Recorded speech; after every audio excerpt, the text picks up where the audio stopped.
hola, hola, hola, hola, hola a todo el mundo. Bienvenidos, qué emoción. Una vez más, un nuevo capítulo de su podcast de reflexiones en 8K. Yo estuve ahí con la gratísima compañía de Yancy Johari Pérez Gañán. Espero haberlo dicho bien los dos apellidos, mi querida Yancy. ¿Cómo vas? Buenas tardes, doctor. Qué gusto estar en este espacio. Sí, así estuvo súper bien. Qué bueno. Mira que la vez pasada me di cuenta que me demoré mucho en decir de qué íbamos a hablar, así que hoy voy a entrar de una vez al grano.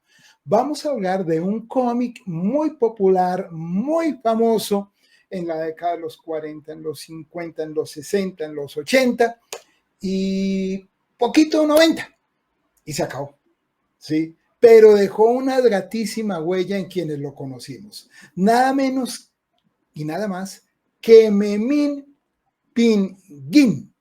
O también hay una discusión en ello y realmente casi que todos lo preguntábamos así, Memín Pingüín. Lo que pasa es que cuando uno ve el cómic no ve la diéresis tan fácilmente, en cambio ve la tilde en la I. Y decía la autora que Memín Pinguín venía de una ciudad llamada Pingo, que por eso se decía Pinguín, pero en eso hay discusión eterna. Bueno, es algo secundario, vamos a hablar de Memín. ¿Cómo quieres que le digamos? ¿Pingüín o Pinguín? ¿Cómo lo sientes más natural? Yo averigué un poco, me salía más como pingüín. Es que uno se acostumbra al pingüín, es una cosa muy, muy curiosa. Bueno, mi querida Yancy, voy aquí a poner una musiquita suave, ahí como que nos acompañe, relajadito. Y empecemos un poco con la introducción al tema. ¿Tú qué pudiste averiguar de Memín Pingüín? ¿Qué encontraste alrededor de este simpático personaje? Bueno, encontré que Memín Pingüín es una historieta mexicana creada en 1943 por la escritora Yolanda Vargas Dulces. Esta historieta narra las aventuras de Memín Pingüín, un niño afromexicano, travieso, de gran corazón, que enfrenta diversas situaciones junto a su grupo de amigos, en los cuales hace parte Memín Pingüín, claro está, Ernesto Vargas, conocido como Carlangas, Ricardo Susano, Efraín Gutiérrez, conocido como Torombolo, y su madre Eufrosina Pingüín, que la llaman más como Eufrosinita. Ok, bueno. Aquí yo te voy a dar unos datos. Fíjate la ventaja de haber estado yo ahí. eh, Obviamente en algunas traducciones es posible que los nombres los cambien, ¿no? De hecho, Memín contó, si mal no recuerdo, con 3 tirajes, es decir, versiones de la revista en los 40, una nueva versión en los 60, en los 81, y hay una definitiva, lo que pasa es que están muy cercanas, en los 90. En los 90 salió una en color, que todavía se puede conseguir. La anterior de los 80 es difícil, o de los 60 casi, que es a mi juicio la más bella porque era un cómic de tamaño pequeño, un cuento pues de tamaño pequeño, en tono sepia, blanco negro, como lo de Calimán que hablábamos recientemente. Solamente el cómic de solo el cómic de en el cómic solo la página inicial se veía en color, a todo color, full color, incluso con una hoja un poquito más laminadita, por así decir, muy bonito el cómic, y en las páginas internas en ese tono sepia. Yo no sé, mi querida Yancy, si alguna vez hayas visto de pronto ese color sepia en algún cómic, en alguna revista. Así como tenerla en mis manos, no. Ahora que estuvimos buscando, como dijo usted, lo de Calimán, entonces detallé en buscar mejores imágenes. Y sí se veía muy atractivo así y lo hacía uno imaginar más. Y realmente el cómic en ese tono sepia duró bastante tiempo con muy buena cantidad de inversión en tinta para que llegara a ese efecto.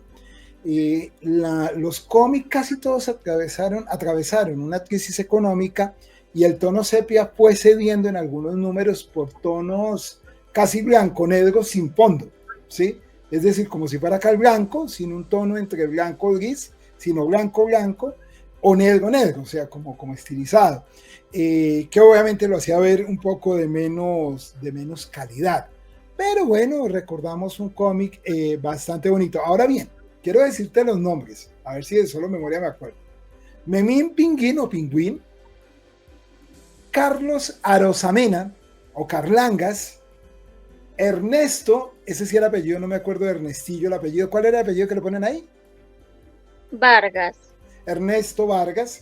Ernesto Vargas, un humilde trabajador, trabajador e hijo de trabajadores de la madera. Carlangas, hijo de una mujer también muy humilde, que en teoría era viuda, ya después descubrimos un oscuro secreto. Entonces, Carlangas, Ernestillo, Ricardo Alcaraz. Ricardo, me da gusto acordarme hasta del apellido. Ricardo Alcaraz, un niño que provenía de una familia muy acomodada, de una familia rica. En aquel entonces las clases sociales eran bastante fáciles de reconocer, y el cómic en eso lo plantea. Esos 4 niños hacían las aventuras de todos. El protagonista principal era el negrito Memín Pingüín. Obviamente tú ya lo lees, y ese fue uno de los temas por los que la revista fue bastante vetada, ¿no? Ya tú lees en todos los cómics, hablan del negrito, el negro, ¿sí? Él mismo dice, yo soy un negro, ¿sí? Porque pues era otro tiempo, eran los 40, eran los 60, eran los 70. Ya obviamente hay una serie de sensibilidades que se alteran cuando se habla de esos términos, ¿no? Y es algo que, pues, que hay que entender, que hace parte, digamos, de nuestro esquema.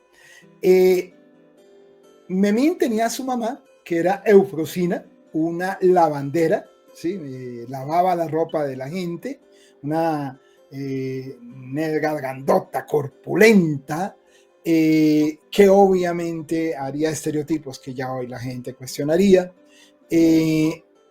Carlos Arosamena, el niño de clase alta, tenía al papá y a la mamá. Y en el cómic planteaban que el hecho de contar con una familia, papá, mamá, garantizaba como una mejor vida para los niños. Los otros niños eran huérfanos o de mamá o de papá. Carlos decía que el papá había fallecido, después descubrimos que no, con una historia muy truculenta. Y Ernestillo perdió a la mamá.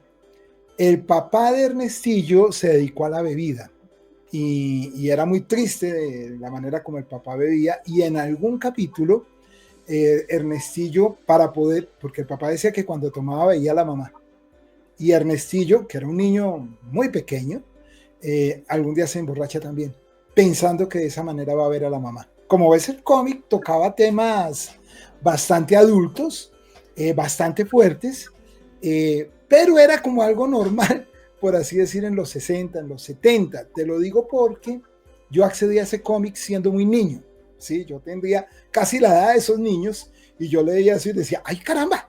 ¿Sí? Qué cosa tan compleja, qué cosa tan tenaz, pero se volvían unos amigos de uno también, estos niños, viviendo desventuras desde la visión de niños, es decir, tenían grandes valores de amistad, grandes valores de lealtad, querían a los papás por sobre todas las cosas, ¿sí? Tenían unos valores muy buenos. Yancy, pero pues voy a aprovechar para que tú me preguntes un poco, a ver si te antojo de ver el cómic. Bueno, entonces empecemos con este gran viaje en el tiempo, porque todas estas historias que usted me cuenta, como a través de escucharlo, me gusta mucho aprender. Entonces cuéntenos un poco, siga como en lo que estábamos, cuándo y cómo nació Memín Pingüín.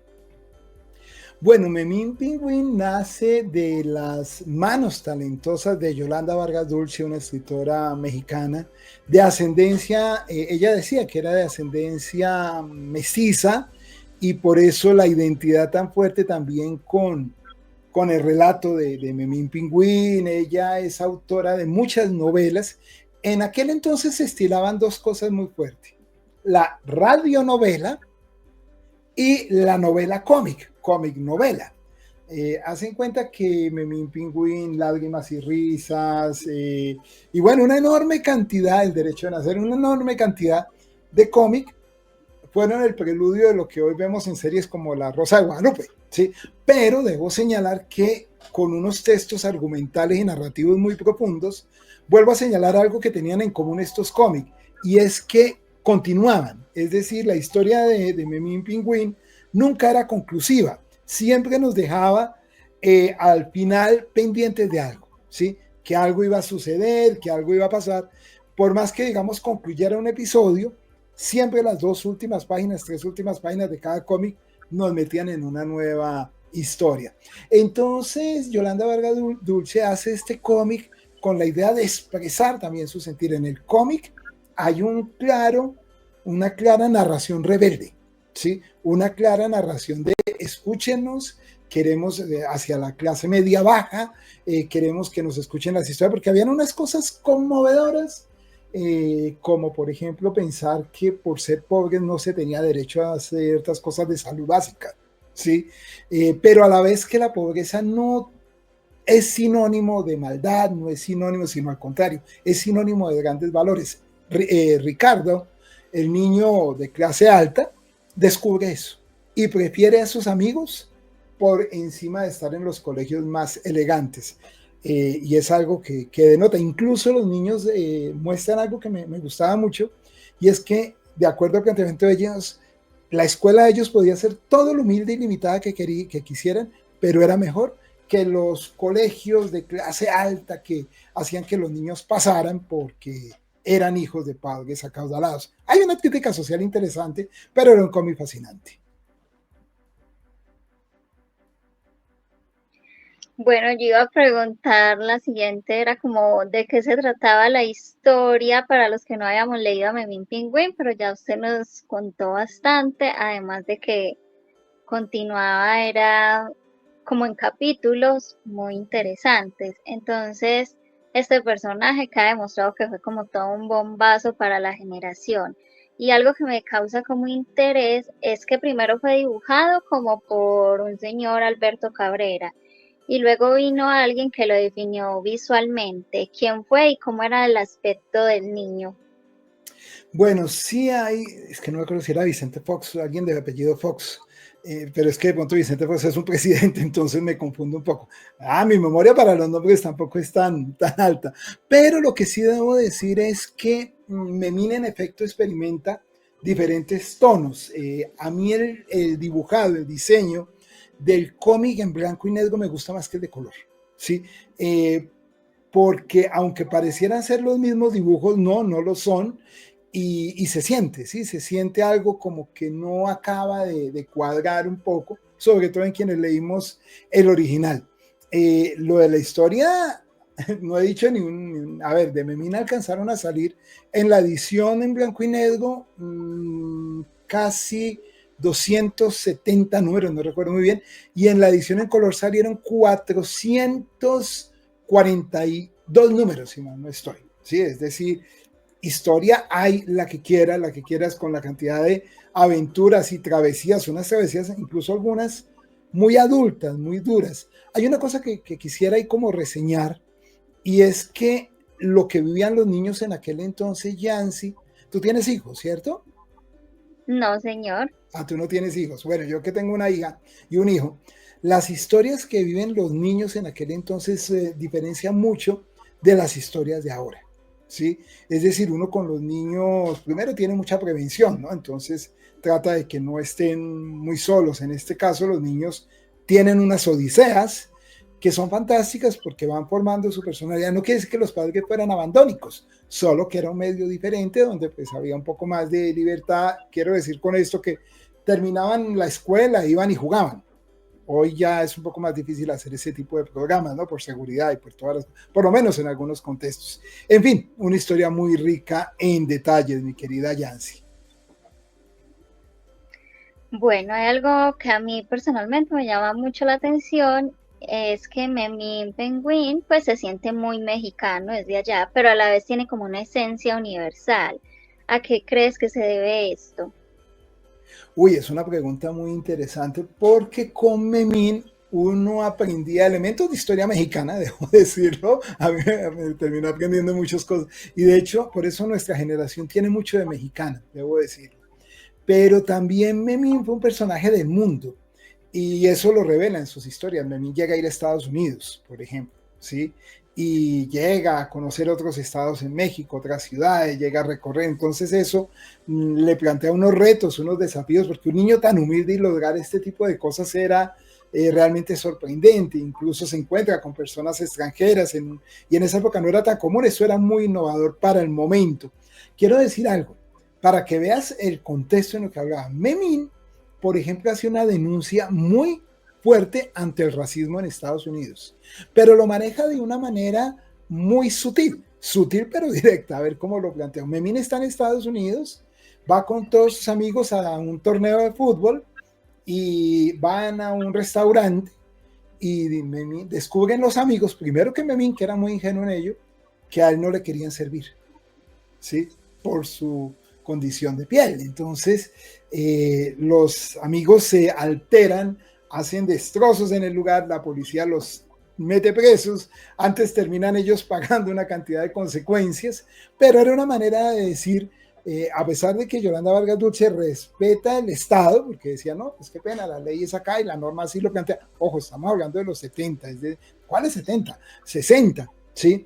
Entonces, pues las normas eran diferentes y los conceptos eran muy distintos. Por eso mucha gente hoy, porque claro, hay algunos, como en mi caso, que plantearíamos, oiga, que volvieran a sacar las revistas de Memín Pingüín, pero hay que entender que los tiempos son distintos y hay muchas cosas que hoy se leerían de manera muy densa. Hay unos relatos en Memín que son muy fuertes para la época, pero también qué rico que de alguna manera la gente viera esos valores de amistad, de querer a los papás, de estudiar, del amor a los adultos en el respeto, de los docentes también el compromiso con los niños, en fin, muchos valores muy bonitos, sí, hay antivalores, pero de hecho en Memín Pingüín no se da tanto algo que ya es más común después de los 80, 90 que empezó a darse, y es los grises en los personajes, ¿no? Es decir, hoy tú ves que no hay un malo suficientemente malo ni un bueno suficientemente bueno, ¿no? En esa época no, los que eran malos, los buenos eran buenos, ¿sí? Era como una dinámica de ese orden que también es interesante. Lo veíamos en Calimán. Acá hay un poquito de matiz distinto, pero todavía se maneja ese tipo de valor. Bueno, y hablemos de su mamá, porque Eufrosina fue un gran personaje. Es de esas mamás como que nunca se rinden. ¿Qué opina Doc de su papel en la historia? Ay, la mamá, Eufrosina es genial. Es genialísima, es una mamá que además dice mi pedacito de cielo negro para referirse a Memín, su cachito del alma, y Memín la adora y la ve como la mujer más hermosa del universo, le hace una muñeca gordita y ella se conmueve, pero a la hora de regañar a Memín no había Santa María que valga. Y el regaño no era mi niño tal cosa, sino cogía una tabla y empezaba a pegarle con la tabla. Lo ponía aquí, le quitaba el pantalón, lo sentaba acá y tan, le daba sus tablazos. Y si el niño no obedecía, cambiaba la tabla por una tabla de clavo. Imagínate, ¿sí? Era un texto muy fuerte, pero Memín también entendía cuando el castigo era que había hecho algo que no debía hacerse. Incluso había algo de nobleza muy interesante, y es que así él tuviera la razón, si la mamá le iba a pegar, decía, bueno, pégueme y yo después le cuento. Sí me hago entender, era muy interesante porque uno ve hoy otro tiempo que pues también tiene su lógica, ¿no? Donde el niño dice a mí, no, a mí no me va a pegar, espere un momento, y argumenta y plantea. En esa época la nobleza decía, no, usted me pega y ya luego le cuento, y la mamá entonces podía sentirse culpable y tal, pero de alguna manera decía, pues usted entiéndame que yo como papá tengo autoridad. Era un contexto muy bello. La mamá daba todo por su hijo, pero era un valor constante en los papás, ¿sí? Como dar todo. Un pequeño spoiler, Memín y Eufrosina, por esa nobleza que tenían, a Eufrosina una vez le dan una niña en adopción, una niña rubia. Entonces el contraste, porque Memín presentaba a su hermanita y era una niña rubia como una muñequita, ojos azules y todo el cuento, de los cómics más emocionales que yo haya visto en mi vida. Mira, te cuento, yo era un niño de, ¿qué te digo yo? 12 años, 11 años. Fui creciendo con Memín, llegué como hasta los 15 leyendo el cómic. Pero recuerdo leer ese cómic, ese que te cuento, y llorar, ¿sí? Leer llorando, y no porque yo sea un llorón, es que el cómic, el que lo lea y no llora, Dios mío, es que no tiene alma en ese momento, ¿sí?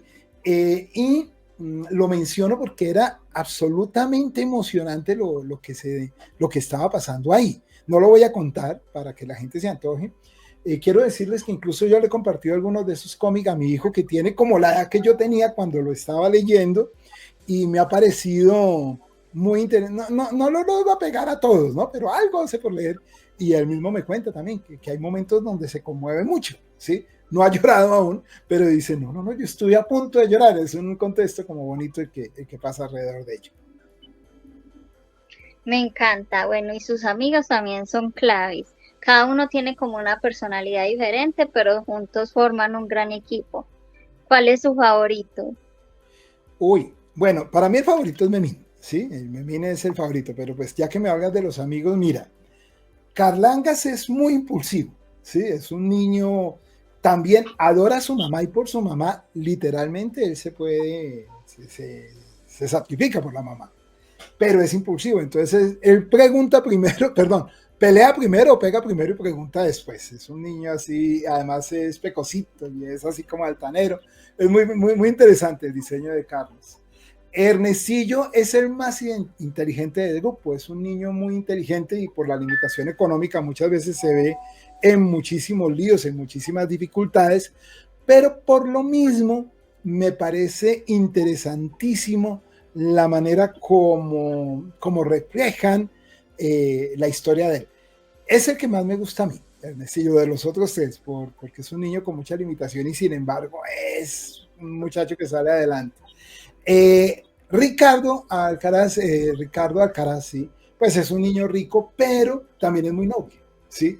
Y se hace gran amigo de los niños y es capaz de ver la bondad con los ojos del corazón. Es tal vez, además también, es que hay todo un comentario social, ¿no? Porque hay mucha gente que solo porque alguien tiene dinero ya le cae mal o lo atacan. Este niño mostraba que no por ser de dinero, no por tener papás millonarios, ellos eran gente mala, no, al contrario, eran gente muy buena, con grandes valores. El cómic permanentemente tiene ese tipo de valores. No son los únicos personajes en el cómic, imagínate, con 400 y pico cómics aparecen lo que quieras, sí, aparece cualquier cantidad de personajes más, pero obviamente estos eran los más importantes, y te diría eso de los cuatro, generándome mucha simpatía, tal vez por identidad, Ernestillo, por salir avante a pesar de las dificultades y todo el contexto. Me parece un personaje muy interesante, pero el que más me gusta no poner es Memín. Bueno, y aprovechando eso que nos contó, que le compartía como este tipo de cómics a su hijo, ¿qué enseñanzas cree que se pueden rescatar de Memín Pingüín para los niños y jóvenes de hoy?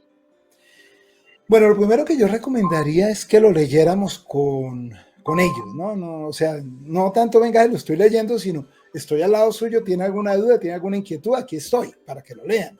Y lo otro es siempre decirles, ahí se maneja lealtad, se maneja amor a los hijos y de los hijos a los papás, sí, se maneja respeto de todos modos a las instituciones.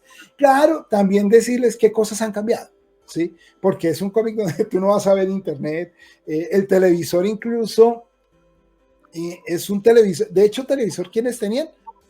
Ricardo, los niños de dinero, los demás no tenían televisor, era la radio, ¿sí? Y en ese sentido también es otro tipo de valor, también mostrarles, porque mostrar a las personas de hoy que también hubo un mundo sin lo que tenemos hoy. Hay veces como que el mundo va tan rápido, mi querida Yancy, que uno no se da cuenta cómo va cambiado, ¿no? Y yo que recuerdo los 70, y me acuerdo que el 2000 se veía súper lejano y ya está, bueno, el 2024, del 25, va avanzando tanto el tiempo, ya un cuarto de siglo, un nuevo cuarto de siglo de este siglo, ya ahí es en donde uno se da cuenta que sí, el tiempo cambia mucho, ¿sí? Las cosas cambian, y qué bonito reconocer lo que había, porque es que cuando uno no la reconoce, ineludiblemente la repite, no las elabora. Entonces sería mi invitación, ver en Memín Pingüín, no caer en el estereotipo, es que ese estereotipo, entonces prohíbanlo, cuestionenlo, censúrenlo, porque sí, yo sé, hay unos cómics, hay unos relatos literalmente escabrosos, siniestros, sobre todo a los ojos de hoy, muy, muy tenaces, muy fuertes, pero hay que entenderlos en el contexto. Ahora, triste es decirlo, siempre la realidad nos termina superando la ficción. Lo que pasa es que eso suena cómic que hablaban cosas como de realidad, ¿sí? Entonces, mucho de lo que muestra la gente se escandaliza, pero me da mucho guayabo decirlo. Prácticamente todo lo que muestran en nuestro país lo hemos visto.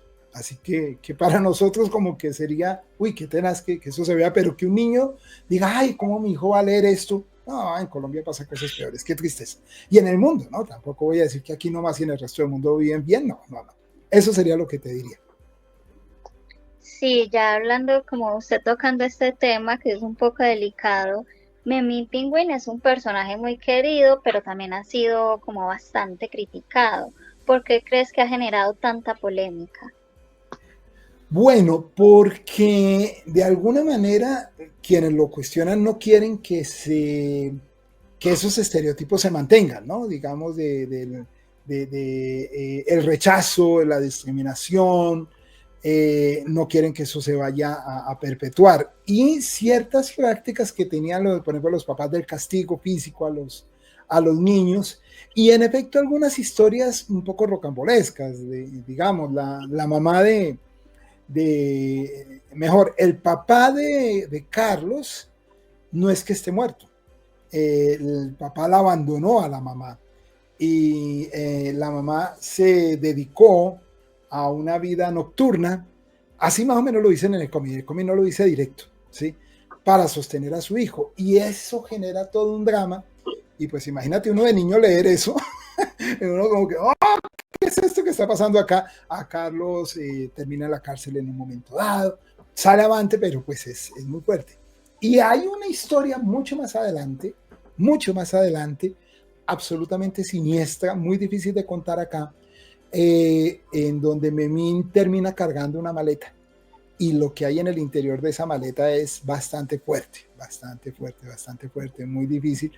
Lo manejan en clave de humor en medio de todo, pero es muy fuerte. Y uno dice, uy, ¿cómo así que eso pasa? ¿Sí?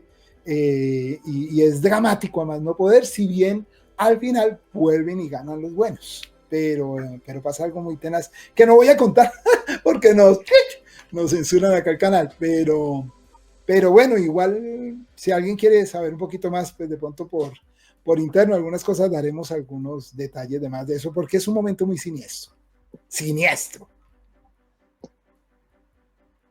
Bueno, todo eso suena muy interesante. Y es que esta historieta reflejaba muchos problemas sociales de su tiempo, como usted nos está contando. ¿Crees que Memín Pingüín también educaba a sus lectores sobre la realidad de la vida? Qué bonita pregunta, ¿sabes, Yancy? Sí, yo pienso que sí. Yo después de leer a Memín, miré el mundo con otros ojos, ¿sí? Valoré y valoro mucho más la amistad sobre cualquier cosa.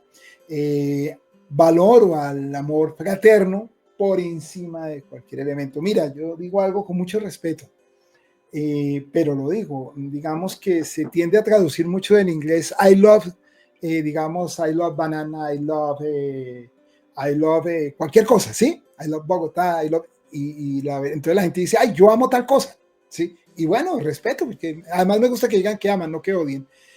Pero en el fondo el cómic nos enseñaba mucho a amar a los papás con un sentido de pertenencia tan bonito. Sé que estoy sonando a viejito, pero es que me parecía tan interesante la manera como esos niños veían la lógica de esos papás como guardianes de su vida y la corresponsabilidad que tenían alrededor de ello. Pero también muestran que son niños en el mundo, y en el mundo había gente, o hay gente muy complicada, gente muy con historias muy fuertes, y en las que ellos igual también lograban muchas veces darse cuenta que detrás de situaciones llenas de espinas habían flores. En pocas palabras, sí, yo con Memín Pingüín siento que tomé unos valores frente a la vida interesantes. Fue una muy grata compañía. Me acompañó en momentos, digamos, de crecimiento difíciles, como tiene todo niño en su transición a ser adolescente y luego adulto joven. Y leer esos cómics como que me daba un punto de complicidad con otros niños que vivían historias, se enamoraban, tenían las dificultades con los papás, tenían dificultades económicas terribles, y no siempre los finales de las historias eran felices, ¿sí? Si no eran muy consecuentes con lo que se daba en la vida. Entonces el cómic manejaba escenarios como la muerte, por ejemplo, manejaba escenarios como el fracaso, pero a la vez también destacaba el triunfo, ¿sí? Destacaba el ingenio. ¿Sí? Entonces era muy bonito. No estoy aquí parándome. Memín era todo perfecto. No, no lo era. Dista de ser perfecto. Mucho, mucho, mucho. Pero es una buena representación de lo que era nuestra sociedad a mediados del siglo pasado. Bueno, a pesar de la polémica, Memín Pingüín sigue siendo un referente como en la historieta en Latinoamérica. ¿Qué cree que lo hace tan especial? Pienso que la misma polémica, ¿no? Pienso que, digamos, quienes cuestionan, por ejemplo, el capítulo de la maleta, lo van a seguir cuestionando toda la vida y argumentos no le faltan, ¿sí?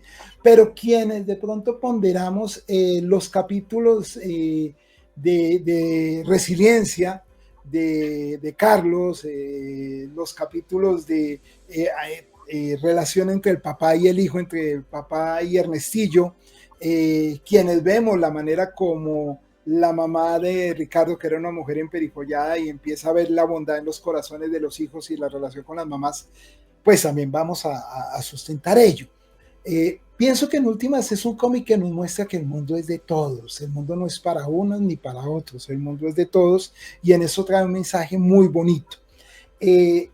Siempre les invito a todos los posibles lectores de esta obra y de muchas más, el discernir, ¿no? Bueno, leámoslo, sí, yo no estoy seguro, muchos se van a confrontar con lo de la maleta, muchos se van a confrontar con algunas maneras como Memín resuelve sus dificultades, la vez que Memín, por ejemplo, piensa que él no va a ir al cielo porque no ve angelitos negros, es que son unos relatos fantásticos que no quiero contar porque quiero que la gente los lea, ¿sí? Ya después haremos algunos apuntes sobre algunos de las historias que son fantásticas, ¿no? El amiguito que tenía una enfermedad muy fuerte y que estaba por morirse y los valores alrededor de ello. En fin, cómo se relaciona con un niño obeso y él como que se niega que el niño es obeso y piensa que tienes un balón. En fin, es un contexto fantástico porque a la vez de esa inocencia terminaba metiéndose en unos enredos de la Madonna, ¿sí? Y uno era un cómplice, un lector más con ello, ¿no? Digamos que yo no era obviamente de novelas, porque eso era más para los adultos, era más el cómic. Y realmente quienes logramos disfrutar las aventuras de Memín Pingüín nos quedó un recuerdo imborrable, mi querida Yancy. Bueno, y si hoy saliera una versión moderna de Memín Pingüín, ¿qué cambios crees que debería tener? Uy, tremenda pregunta y ni se me había ocurrido. Bueno, mira, qué tristeza que tuviera cambio. Yo trataría mínimo de decir, aquí está la clásica y aquí está el remasterizado, ¿sí? Para que la gente viera las dos versiones. Mm, digamos que evidentemente, seguramente habrían algunos cambios de palabras, seguramente algunas historias tendrían que ser, o más que eliminadas, de pronto, sí, seguramente algunas cosas se eliminarían, algunos, digamos, ya los personajes no los mostrarían a los adultos. A ver, una historia. Walt Disney, el personaje que queda todo el mundo de Disney, él fumaba mucho. Y él en toda la fotografía le quitaron eso, ¿sí? Entonces seguramente ese tipo de cosas se quitarían, ¿sí?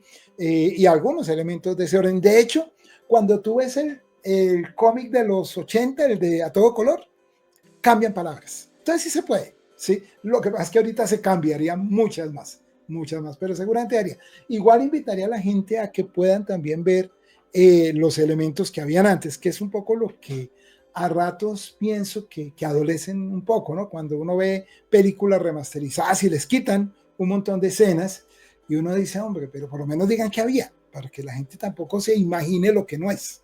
¿Mm?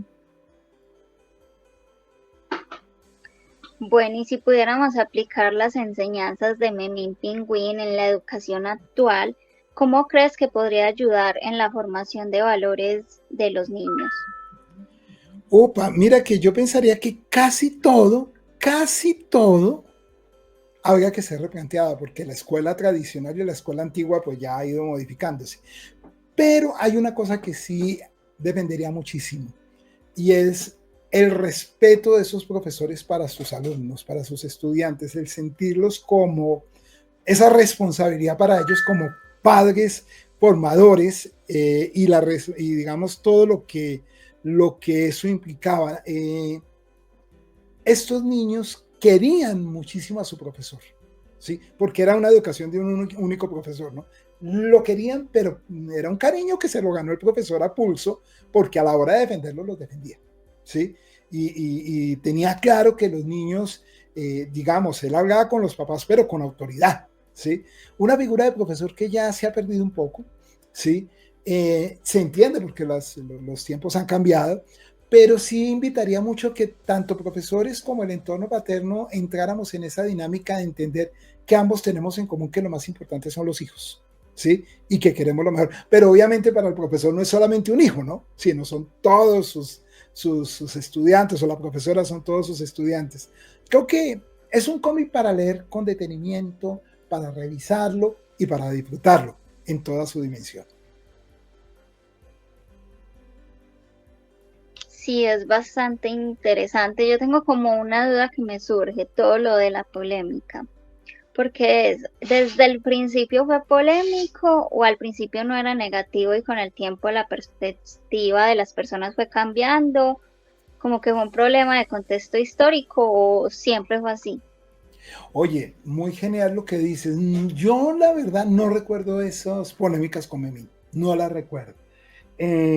Porque al contrario, Memín llegó a tener, lo que pasa es que Memín llegó a tener una popularidad enorme, ¿no? Llegó a tener animados, en dibujito animado, llegó a tener estampillas, llegó a tener, y ya cuando Memín empezó a tener esa divulgación más allá del cómic, fue cuando empezaron a darse los conflictos, sobre todo cuando llegó a otros países y eso realmente enmarcó las dificultades de Yancy, ¿no? El sentir que habían unas cosas que en otros países se leían diferentes y todo ello. Un poco parecido, es que México realmente fue muy influyente para el mundo. Un poco similar a lo que sucedía con Roberto Gómez Bolaños y el Chavo del Ocho, ¿no? Que mientras más fueron haciéndose populares, en otros terrenos empezaron a encontrar dificultades con un humor que de pronto no era necesariamente tan internacional en algunos aspectos. Pero fascinante, fascinante esto. Y si en esa época de pronto no, yo no pude, hablo por mí, ¿no? Yo lo pude comprar sin dificultad. Mis papás me lo compraban porque yo no tenía plata. Eran mis papás quienes me lo compraban. Luego logré acceder a unos cómics. De hecho, para mí no fue barato acceder, me tocó cambiarlo por otros cómics para poder tener los cómics de Memín. Luego los compraba yo, digamos, con el salario de hijo. Y luego me pude hacer unas ediciones en digital de ese cómic con mucho cariño, ¿no? Porque ya obviamente no se consiguen, es muy difícil. De pronto se consiguen algunas físicas en algunos mercados de segunda o coleccionistas que lo guardan como oro, mi querida Yancy. Bueno, mi querida Yancy, ¿cómo te ha parecido este repaso por la historia de estos elementos tan llamativos como es un cómic y lo que llegó a representar para la gente en aquel entonces? Bueno, me ha parecido una charla muy espectacular, he aprendido mucho. Este es un gran personaje que ha marcado como en la historieta en México y toda Latinoamérica. Y por lo que veo, como usted habla, su legado sigue vivo. Eso espero. Vamos a ver cómo la gente, de una vez los invito para que nos compartan, nos comentan, si recuerdan a Memín Pingüín, qué era lo que más les llamó la atención, lo que menos les gustó, qué les parece que no deba plantearse. Más falta, no nos vamos a enojar con que den sus críticas, si algo de pronto les parece que lo dijimos de manera equivocada, también por supuesto ahí lo estaremos escuchando y seguiremos tocando estos temas. ¿Te parece, mi querida Yancy? Sí, señor, son demasiado interesantes y de mucho aprendizaje. Bueno, les agradezco a todos muchísimo, en especial a ti, Yancy, y nos estaremos viendo en breve en una nueva emisión de su podcast Reflexiones en 8K. Yo estuve ahí. ¿Y tú? Bueno, nos estamos hablando, Yancy. Un abrazo muy grande. Gracias. Chao, chao. Igualmente para todos. Chao.